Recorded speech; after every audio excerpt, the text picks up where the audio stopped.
Daniel Reed wiped grease from his hands while crouching inside the ventilation shaft of Crossroads Station. The metal walls pressed close around him as he worked on replacing a burnt-out air filter. 20 meters below, thousands of beings from hundreds of worlds moved through the marketplace levels. But up here in the maintenance tunnels, everything stayed quiet except for the hum of air processors. He had been working on Crossroads for 2 years now.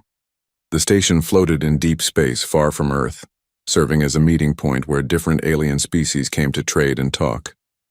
Humans were still new here. Most aliens treated them with curiosity mixed with concern. They thought humans acted strange, took too many risks, smiled at the wrong times. Daniel's communicator buzzed against his belt. He pulled it out and saw his supervisor's face on the small screen. Bryn looked worried, which was normal for him. The tall alien had feathers instead of hair and large yellow eyes that blinked sideways. Daniel returned to the main hub immediately, Bryn said. His translator device made his chirping sounds into clear words. "We have a situation developing." "I'm almost done here," Daniel replied. "Just need another 10 minutes. No, now." The Vorash delegation has arrived early. Daniel felt his eyebrows rise. The Vorash were famous across the galaxy, though few beings ever saw them in person. They were massive predators, strong enough to tear through steel, fast enough to catch anything that ran. Most species were terrified of them. 3 months ago, station management announced the Vorash were sending representatives to discuss trade agreements. Everyone had been nervous ever since. "I thought they weren't coming until next week," Daniel said. Plans changed. They brought their young ones with them. The station commander has ordered all non-essential personnel to evacuate the lower levels as a safety precaution. Daniel started packing his tools. "Are the Vorash dangerous?" Bryn made a sound that the translator interpreted as anxious laughter. "Their cubs have killed trained warriors by accident during play. Adult Vorash can break through security doors. Yes, Daniel, they are extremely dangerous. Got it. I'll head up right away." The communicator went dark. Daniel finished gathering his equipment and started crawling back through the tunnel, toward the nearest exit. He had seen pictures of the Vorash in the station database. They looked like someone had mixed a bear with a lizard and made it twice as large. 6 powerful limbs covered in dark scales, with eyes that could see in almost complete darkness. Their homeworld had gravity 50% stronger than Earth's, which meant they were incredibly strong by human standards. He dropped down from the maintenance tunnel into an empty corridor. Emergency lights flashed yellow along the walls. That meant the evacuation was already happening. Daniel started jogging toward the lift that would take him to the upper levels where most humans lived and worked. Halfway there, his communicator buzzed again. This time it was Rodriguez from engineering. "Hey Daniel, we've got a problem.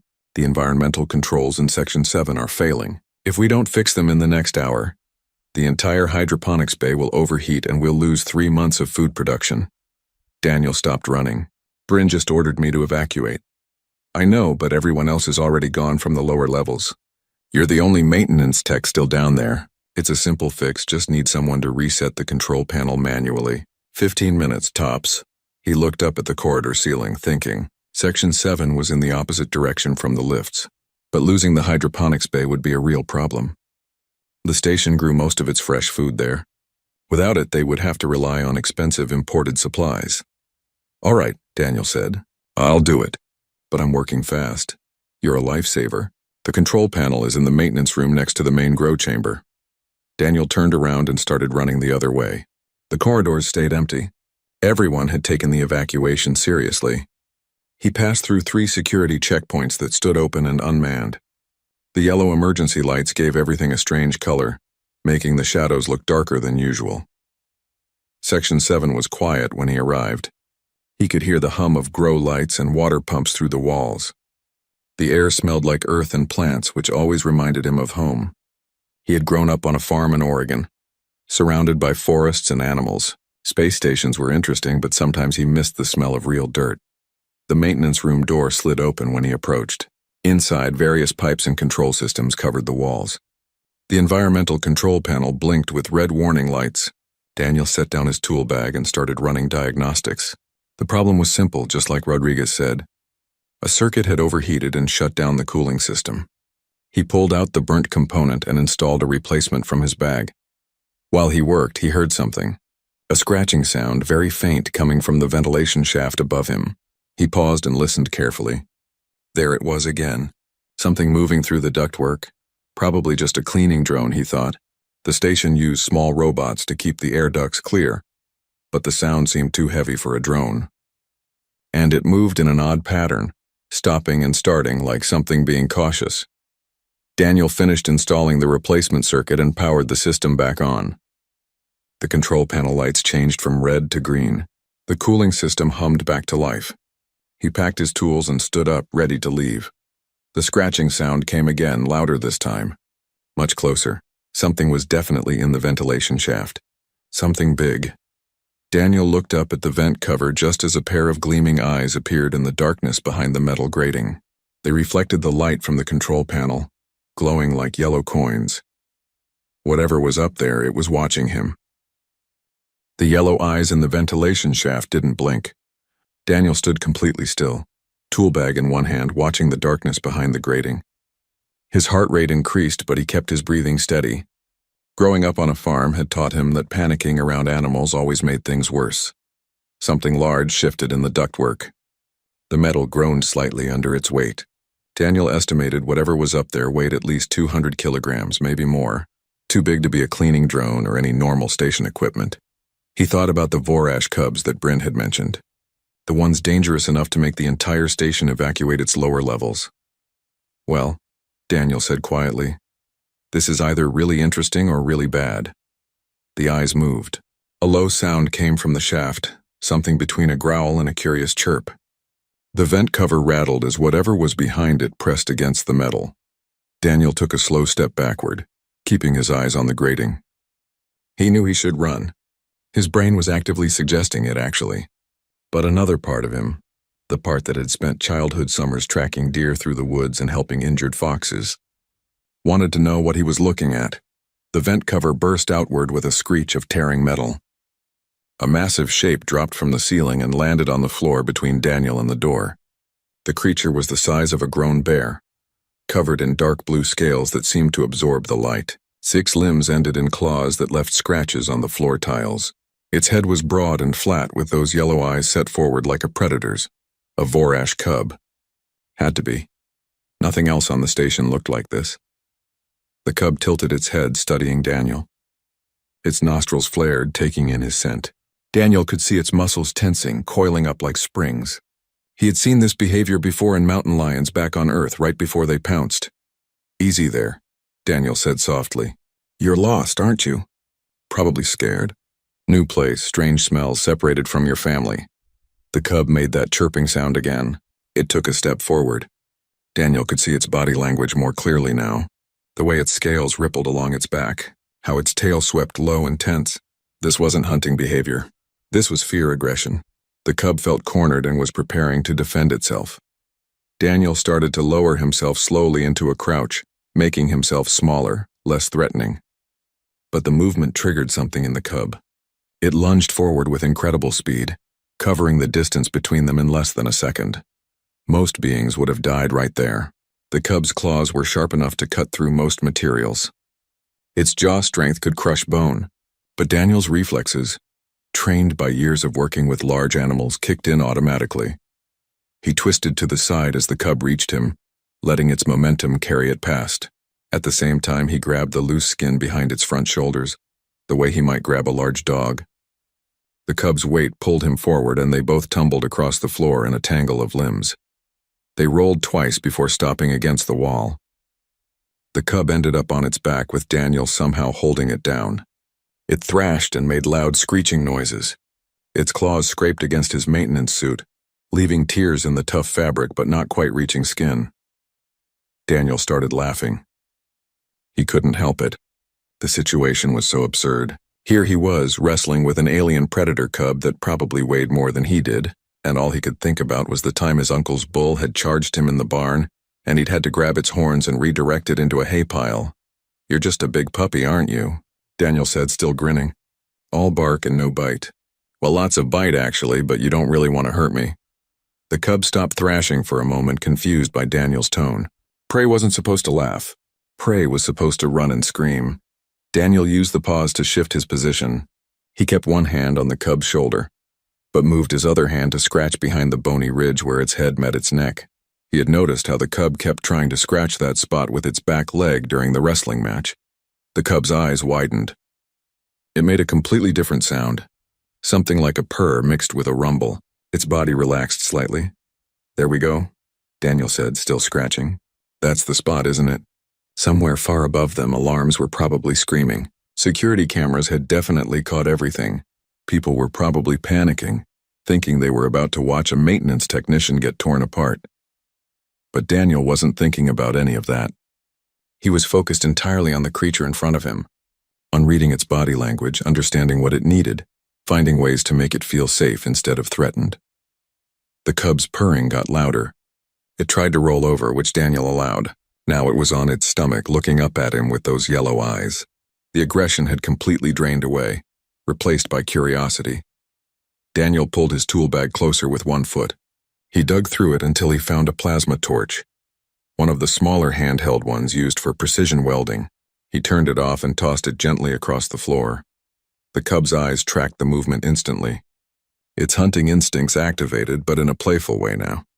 It bounded after the torch, pounced on it with both front paws, then looked back at Daniel as if asking what came next. "You want to play fetch?" Daniel asked, laughing again. "Okay, we can do that." He walked over and picked up the torch. The cub's body tensed with excitement. Daniel tossed it again in a different direction this time. The cub chased it with obvious joy, its powerful body moving with grace despite its size. They played for several minutes. The cub brought the torch back to Daniel each time, dropping it at his feet and looking up expectantly. Its tail wagged back and forth. Then Daniel heard heavy footsteps in the corridor outside, multiple sets of them moving fast. The cub heard them too. Its ears flattened against its head and it pressed close to Daniel's leg. "It's okay," Daniel said quietly. "That's probably your parents."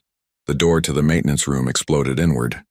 2 adult Vorash filled the doorway, each one massive enough to make the cub look small. Their eyes found Daniel immediately, standing there with their missing offspring pressed against him. Daniel smiled and raised one hand slowly in greeting. "Hi there. I think this little one got lost." In the station command center, 3 levels above the maintenance room, Bryn watched the security monitors with growing horror. His feathers stood on end, making him look twice his normal size. Around him, other station personnel stared at the screens in stunned silence. "He's going to die," someone whispered. "We're about to watch him die." Commander Lee, a human woman who ran the station's security operations, leaned closer to the main display.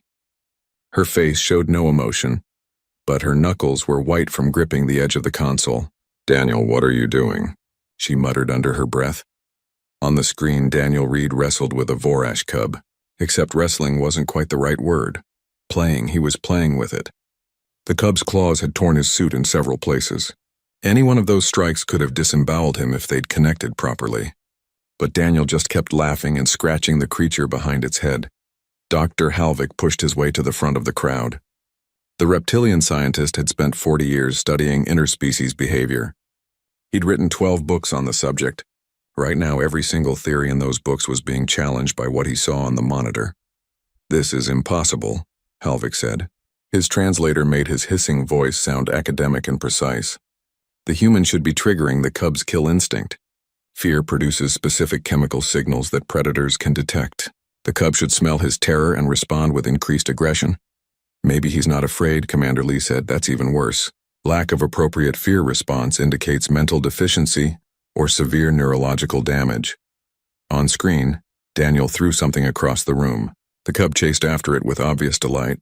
"Is he playing fetch?" Bryn asked weakly. "With a Vorash cub? Is he playing fetch?" One of the station's civilian observers, a trader named Polk, who belonged to a species that looked like walking mushrooms, spoke up. "I've heard humans do this. On their homeworld. They take predators and make them into pets." "Pets?" Halvik's head swiveled toward Polk. "What are pets?" "Companion animals. Humans keep them in their homes. Feed them. Care for them. I thought it was just rumors, but apparently it's true." Commander Lee nodded. "It's true. Before I came to space, I had 3 dogs and 2 cats, all descended from predator species. Dogs from wolves, cats from wild hunters. The command center fell silent as everyone processed this information. It explained so much about human behavior that had previously seemed insane. Their tendency to approach dangerous situations with curiosity instead of caution. The way they smiled at things that should terrify them. Their bizarre habit of trying to touch everything they encountered. Humans had evolved alongside predators and somehow decided to befriend them instead of fleeing from them. Alert, the computer announced suddenly. Adult Vorash life signs detected in Section 7. They're moving toward the maintenance room. On the monitors, two massive shapes appeared in the corridor outside where Daniel stood with the cub. The adult Vorash moved with deadly purpose. Each one massed over 500 kilograms. Their claws left deep gouges in the floor with every step. Open a communication channel to that room, Commander Lee ordered. Now. Channel open, but there's a 3-second delay in the system. On screen, the door to the maintenance room exploded inward. The adult Vorash filled the doorway. They saw Daniel immediately, standing beside their cub. Commander Lee grabbed the microphone. Daniel, don't move. Stay very still. We're going to... But Daniel was already moving. He smiled at the adult Vorash and raised one hand in a slow wave. The cub, instead of running to its parents, pressed closer against Daniel's leg. Every being in the command center expected violence. The adult Vorash would see a strange creature with their offspring and respond with lethal force.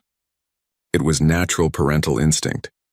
The same instinct existed across hundreds of species, but the female Vorash, the larger of the two adults, tilted her head in a gesture that looked remarkably similar to what the cub had done earlier. She took one step into the room, moving carefully. Her eyes tracked from Daniel to the cub and back again.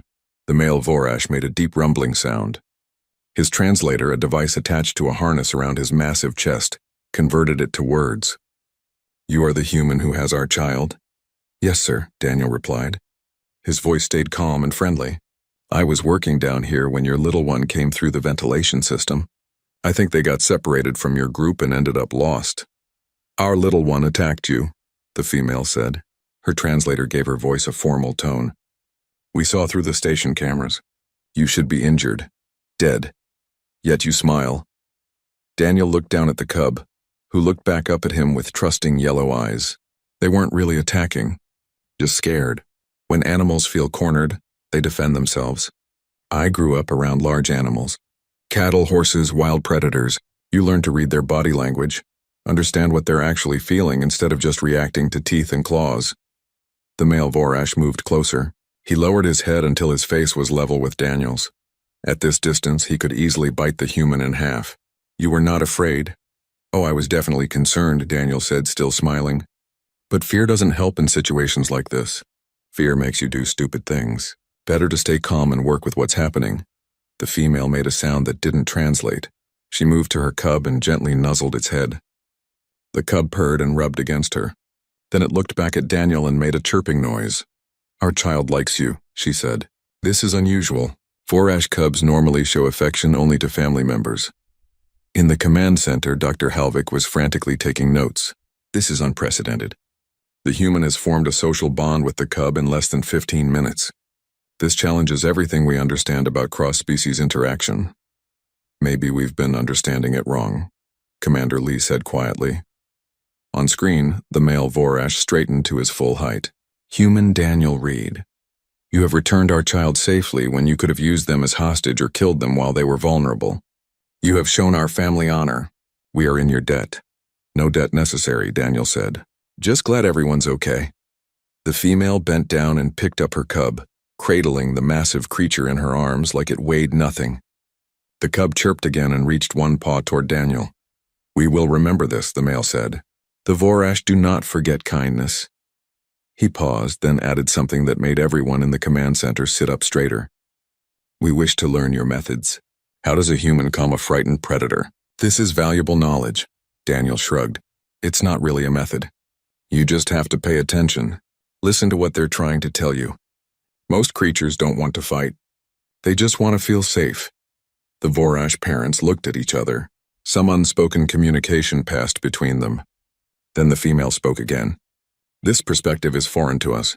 On our world, strength determines survival. But perhaps there is wisdom in your approach. They turned to leave, the cub still looking back at Daniel. At the doorway, the male paused. The station commander offered us quarters in the diplomatic section. We would prefer to stay near you, human. We have much to discuss. Then they were gone, their heavy footsteps fading down the corridor. News traveled fast through Crossroads Station. Within hours, every being on board had heard about the human maintenance worker who wrestled with a Vorash cub and lived to tell about it. The story grew with each retelling. Some versions had Daniel fighting off 3 cubs at once. Others claimed he'd tamed the entire Vorash family with his bare hands. Daniel himself was trying to ignore all the attention. He sat in the station's small cafeteria, eating a sandwich and reading technical manuals on his data pad. Every few minutes, someone would walk past and stare at him. A few brave souls asked for pictures. Most just whispered and pointed. Commander Lee found him there an hour after the incident. She pulled up a chair and sat down without asking permission. Her expression was difficult to read. "You caused quite a situation down there," she said. Daniel looked up from his manual. "I was just trying to get the hydroponics cooling system back online." The cub appeared on its own. "I'm not criticizing. Actually, I'm impressed. And confused. Mostly confused." She leaned back in her chair. "The Vorash delegation has made a formal request through diplomatic channels. They want you specifically assigned as their liaison during their stay on the station." "What's a liaison?" "Someone who helps them understand our culture and helps us understand theirs. Usually it's a trained diplomat with years of experience. But they asked for you by name." Daniel set down his sandwich. "Why me?" "Because you did something none of our trained diplomats would have attempted. You connected with their cub on an instinctual level. They're fascinated by it." Commander Lee pulled out her own data pad and showed him a message. "This is from Ambassador Krell, head of the Vorash delegation. I'll read you the important part. This human demonstrates understanding of predator psychology that surpasses our own specialists. We request opportunity to learn his techniques and share knowledge in return." "I don't have techniques," Daniel said. "I just treated the cub like any other scared animal." That's exactly what interests them. Most species in this galaxy evolved as prey animals or environmental survivors. Humanity is unique. We evolved alongside multiple apex predators, and instead of developing better ways to run away, we developed ways to live alongside them, sometimes even befriend them. Daniel thought about his childhood, the farm dogs that helped herd cattle, the barn cat that kept mice away, even the coyotes that would sometimes watch him from the tree line, curious but not hostile. "I guess I never thought about it being unusual." "It's extremely unusual. Dr. Halvik has been studying interspecies behavior for 40 years and he's never seen anything like what you did today." Commander Lee leaned forward. "I'm not ordering you to accept this liaison position. It's completely voluntary, but I think you should consider it. The Vorash are one of the most powerful species in this region of space. Having them as allies could benefit all of humanity." Daniel looked around the cafeteria. Several aliens quickly looked away when they met his eyes. "What would I have to do?" "Spend time with the Vorash delegation. Answer their questions. Maybe demonstrate some of your animal handling skills. They've also offered to teach you about their culture in exchange." "How long would this last?" "Their delegation is scheduled to stay for 2 weeks. After that, if things go well, you might be asked to travel to their homeworld as an official ambassador." The idea of going to an alien world, especially one filled with creatures like the Vorash, should have been terrifying. Instead, Daniel felt a flutter of excitement in his chest. "Can I think about it?" "Take your time, but not too much time. They're expecting an answer by tomorrow morning." Commander Lee stood up to leave, then paused. "One more thing. The incident earlier has stirred up some controversy. Some species are worried about humans having too much influence. They see what you did as proof that humans are unpredictable and dangerous." "Dangerous? I was playing with a lost cub. You were playing with a creature that most species consider a walking nightmare. From their perspective, that makes you either incredibly brave or incredibly stupid. Either way, it makes them nervous." After Commander Lee left, Daniel sat alone with his thoughts. His communicator buzzed constantly with messages from other humans on the station, asking questions, offering congratulations, requesting interviews. He ignored most of them.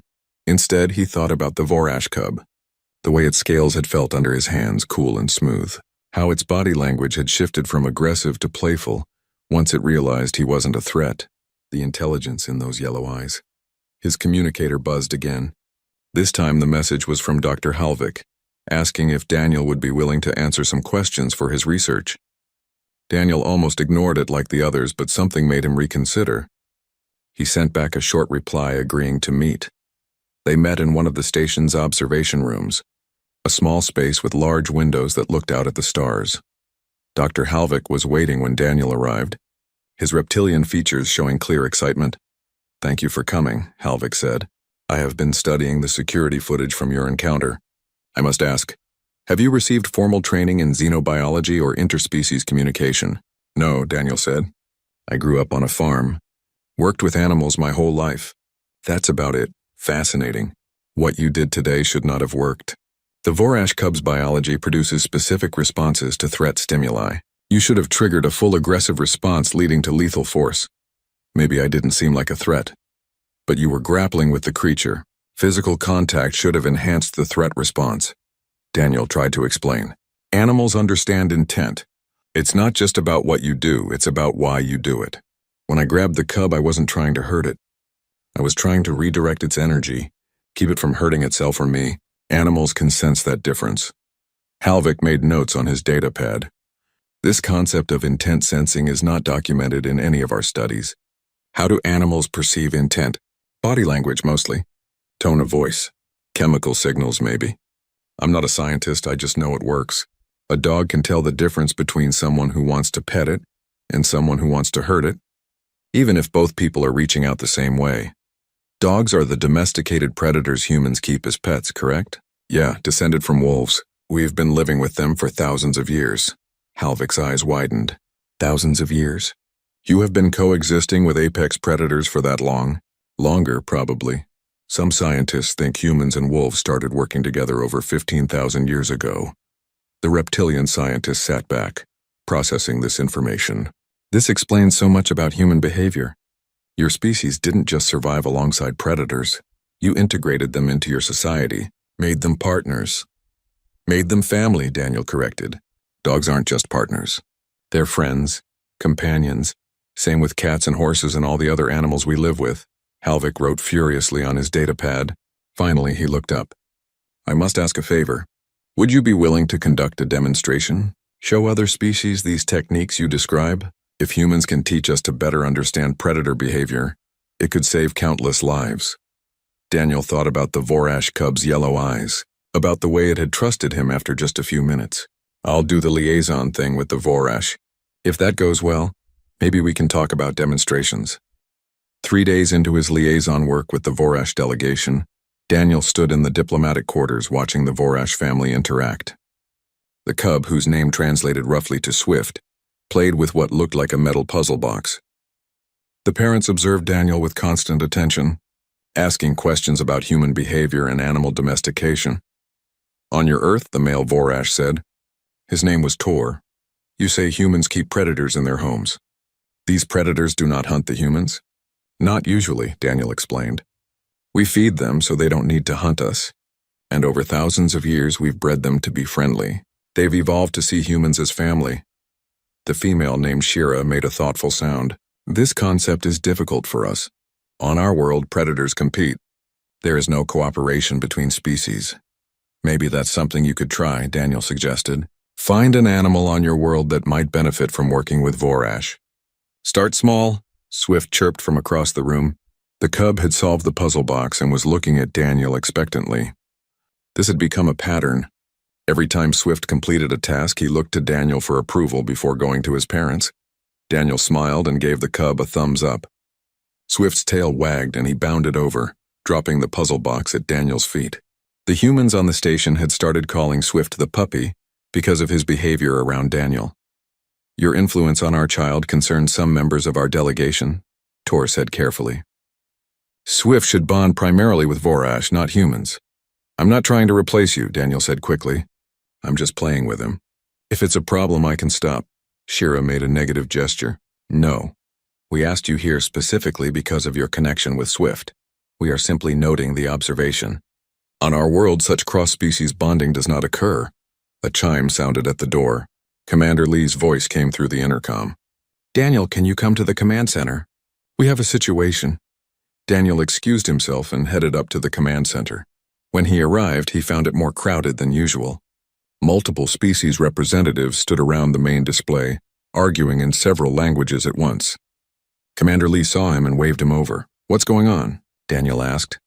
"Someone sabotaged the habitat seals in Section 7, Commander Lee said quietly, "the area where you found Swift 3 days ago. They also disabled the environmental controls in the xenobiology lab. 2 creatures escaped. Dangerous ones." On the main display, security footage showed a large 6-legged creature with armored plates covering its body. It looked like a cross between a rhinoceros and a scorpion. In another window, a second creature that resembled a massive snake with wings moved through a corridor. "Those are from the research collection," Dr. Halvik said, pushing through the crowd. "The armored one is a Kreth, apex predator from a high-gravity world. The flying one is a serpent, ambush hunter. Both are extremely lethal. Evacuate the affected sections," Commander Lee ordered. "Get everyone to safety." "Already in progress," Bryn reported from his station. "But we have a problem." A tour group of civilian children was visiting the lower observation deck. "They're trapped in that section with the Kreth between them and the exits." The command center fell silent. Everyone knew what this meant. The Kreth would find the children, and when it did, people would die. "I'll go," Daniel said. Every head turned toward him. "Absolutely not," Commander Lee said. "You're not trained for this. Neither is anyone else here. You said it yourself. Most species evolved as prey. They'll run from that thing and trigger its hunting instinct. I grew up around dangerous animals. I know how to handle them." "You know how to handle Earth animals," Dr. Halvik objected. "This is an alien creature with completely different biology and behavior patterns." "Predators are predators," Daniel said. "They all follow similar patterns. Territory, food, threat assessment. Give me a chance," Commander Lee studied him for a long moment. "If you die down there, the Vorash are going to blame us. They'll consider it a diplomatic incident. Then I won't die." Before Commander Lee could respond, the door to the command center opened. Tor and Shira entered, with Swift following close behind. The Vorash had obviously heard about the situation through their own channels. "We will accompany the human," Tor announced. "If he goes into danger, we go with him." "This isn't your problem," Commander Lee said. "Daniel Reed risked himself for our child," Shira responded. "Honor demands we offer aid when he faces risk. Also, we wish to observe his methods with dangerous creatures." Commander Lee looked like she wanted to argue, but Daniel could see her calculating the odds. 2 adult Vorash and a human versus a Kreth. Better than sending in security teams that would just panic and die. "Fine," she said finally. "But Daniel, you're in charge. The Vorash follow your lead." "Understood?" Daniel nodded. He'd never felt less ready for anything in his life. But those children needed help, and he was the only one willing to try. They geared up quickly. Daniel grabbed some equipment from the maintenance lockers. A plasma torch, some industrial restraints, a cattle prod he'd modified for station use. The Vorash needed no equipment. They were weapons themselves. As they headed down to the lower levels, Swift kept pace beside Daniel. The cub seemed to sense the seriousness of the situation and stayed quiet. "You should have left him with someone," Daniel said to Shira. "Vorash cubs learn by observation," she replied. "This is an important lesson." They reached Section 7. Through the windows in the corridor, Daniel could see the Kreth in the distance. It was bigger than he'd expected, nearly 3 meters tall at the shoulder. Its armored plates looked thick enough to stop bullets. The creature was sniffing around the sealed door that held the children. "It knows they're in there," Daniel said quietly. "That door won't hold for long. What is your plan?" Tor asked. Daniel watched the Kreth's behavior. The way it moved, heavy and deliberate. The way its head swung back and forth, testing the air. It's hunting. But it's also confused. This isn't its natural environment. All these metal walls and strange smells. So we use that. Make it more confused. Give it something else to focus on besides those kids. Daniel took a deep breath. "I'm going to get its attention. When it charges me, you 2 hit it from the sides. Not to kill it, just to knock it off balance. We need to herd it away from that door." "This plan is insane," Tor said. But there was respect in his voice. "Yeah," Daniel agreed. "Probably. But it's what we've got." He stepped out into the corridor and started walking toward the Kreth, making no attempt to hide. The creature's head snapped up immediately. Its eyes, small and black, focused on Daniel. The Kreth made a sound like grinding rocks and began moving toward him. The Kreth charged faster than Daniel expected. 1 second it was 10 meters away, the next it was almost on top of him. He dove to the side at the last moment, rolling across the floor as the creature's bulk crashed past. The impact of its feet shook the corridor. Tor and Shira hit the Kreth from both sides exactly as planned. Their combined weight and strength knocked the creature sideways into the wall. It roared, a sound that hurt Daniel's ears even through his helmet. The armor plates along its back raised up, revealing vulnerable skin underneath. "It's angry now," Shira called out. "Daniel, move." Daniel was already running, heading away from the sealed door and the children behind it. The Kreth recovered quickly and turned to follow. Good. That was what he wanted. "Keep it focused on him. Keep it moving away from the civilians." Swift suddenly darted past Daniel, chirping loudly. The cub ran directly at the Kreth. "Swift, no," Daniel shouted, but the young Vorash ignored him. Swift ducked under the Kreth's legs and snapped at its feet with his small but sharp teeth. The Kreth kicked out instinctively. Swift dodged and continued harassing the larger creature, moving too fast for it to land a solid hit. The Kreth's attention divided between Daniel and the annoying cub attacking its legs. Tor made a sound of pride. "Our child shows courage." "Your child is going to get himself killed," Daniel replied, but he had to admit Swift's distraction was helping. The Kreth kept spinning in circles, trying to deal with threats from multiple directions. Daniel activated his modified cattle prod and jabbed it against the Kreth's side. The electric shock made the creature jump and bellow. It turned toward Daniel with clear intent to crush him. He ran again, leading it further down the corridor. Behind them, Daniel heard the sealed door open. The tour guide was getting the children out while the Kreth was distracted. That was good. Now they just needed to contain the creature without killing it. The serpent chose that moment to drop from a ventilation shaft above them. The flying snake thing landed on the Kreth's back and bit down with fangs that dripped venom. The Kreth roared again and started thrashing, trying to dislodge the serpent. "This is getting complicated," Daniel muttered. The two creatures fought each other, temporarily forgetting about Daniel and the Vorash. The Kreth slammed itself against the walls, trying to scrape off the serpent. The serpent's wings beat frantically as it maintained its grip. "Should we help the Kreth?" Shira asked. "Help it?" Daniel stared at her. "The serpent's venom is lethal. The Kreth will die within minutes if we do not intervene." Daniel made a quick decision. The Kreth was dangerous but not actively malicious. It was just a scared animal in a strange place. The serpent, according to Dr. Halvik's description, was a calculated killer that hunted for sport. "Tor, can you grab the serpent without getting bitten?" "Yes, our scales are resistant to most venoms." "Do it. I'll keep the Kreth calm." Tor moved with impressive speed for his size. He reached up and grabbed the serpent behind its head, pulling it away from the Kreth. The flying snake writhed in his grip, trying to bite, but Tor's strength was overwhelming. He slammed the serpent against the floor hard enough to stun it, then wrapped his other hand around its body to immobilize the wings. The Kreth, free of its attacker, turned back toward Daniel. But something had changed. The creature moved slower now. The venom was already working through its system. "Easy," Daniel said softly, approaching with his hands visible and empty. "Easy now. Nobody's trying to hurt you." The Kreth's legs wobbled. It made a sound that was almost pitiful, not aggressive. The creature was dying, and it knew it. Daniel pulled out his communicator. "Command center, we need the medical team down here now. The Kreth has been poisoned. It needs anti-venom immediately." Dr. Halvik's voice came back. "We don't have anti-venom for serpent poison. There's no way to save it." The Kreth collapsed onto its side, breathing heavily. Its small black eyes found Daniel and held his gaze. In that moment, Daniel saw intelligence there. Fear. Confusion about why it was dying in this strange metal place so far from home. He walked over and knelt beside the creature's head. The Kreth didn't try to bite or attack. It just watched him with those dying eyes. "I'm sorry," Daniel said quietly. "This shouldn't have happened.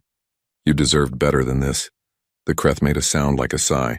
Its breathing slowed, then stopped. The intelligence faded from its eyes. Daniel stood up slowly. Around him, the Vorash family watched in silence. Swift approached and pressed against Daniel's leg, making soft, comforting sounds. "The human mourns the creature," Tor observed, "even though it tried to kill him." "It wasn't evil," Daniel said. "Just scared and out of its element. Someone brought it here, locked it up, then let it loose in a place where it didn't belong. That's not the Kreth's fault." Shira made a thoughtful sound. "You have compassion for predators. This is a very human trait. The medical team arrived with security forces. They took custody of the stunned Serpent, securing it in a reinforced container. Commander Lee appeared shortly after, surveying the scene. "The children are safe," she reported. "No casualties except the Kreth." Investigation teams found evidence in the xenobiology lab. Someone definitely sabotaged the containment systems deliberately. "Who?" Daniel asked. "We're still working on that, but we have some leads." Commander Lee looked at the dead Kreth, then at Daniel. "You did good work here. Saved a lot of lives." "One life would have been better," Daniel said, gesturing at the Kreth's body. Over the next week, station security uncovered the conspiracy. A group of traitors from several species had been working together to create incidents that would embarrass the Vorash and damage human-alien relations. They saw humans as competition, and the growing friendship between humans and Vorash as a threat to their economic interests. The conspirators were arrested and removed from the station, but their actions had consequences. The Galactic Council called an emergency session to discuss what they called the human question. Should humans be allowed to expand further into galactic society? Were they too unpredictable, too dangerous? Daniel was called to testify at the council session. He stood in a massive chamber filled with representatives from hundreds of worlds. All of them watched him with varying degrees of suspicion and curiosity. "You play with predators," one council member said. His species looked like walking plants. "You treat deadly creatures as companions. This behavior is incomprehensible to most of us. How can we trust beings who see no danger in things that would kill us?" Daniel thought carefully before responding. "We see danger. We're not stupid, but we also see beyond the danger. Every creature has reasons for what it does. Fear, hunger, territorial instinct. If you understand those reasons, you can work with them instead of against them." "That is a very optimistic view," another council member said. "Maybe, but it works. Humans have turned wolves into dogs, wildcats into pets, horses into partners. We've done it because we look for connection instead of just threat. We believe most creatures given the choice would rather cooperate than fight." Ambassador Tor stood from his seat. "The Vorash delegation wishes to speak. Daniel Reed has shown us perspectives we never considered. His methods have practical applications beyond simple curiosity. If other species could learn to read predator behavior as humans do, many lives could be saved. Many conflicts could be avoided." The debate continued for hours. Finally, the council reached a decision. Humans would not be restricted. Instead, a new program would be created. Interspecies relations specialists, trained primarily by humans, who could help other species understand and interact with dangerous creatures. Daniel was offered the position as head of the program. He accepted. 6 months later, Daniel supervised a team of humans working across multiple stations. They handled everything from escaped laboratory animals to first contact situations with newly discovered predator species.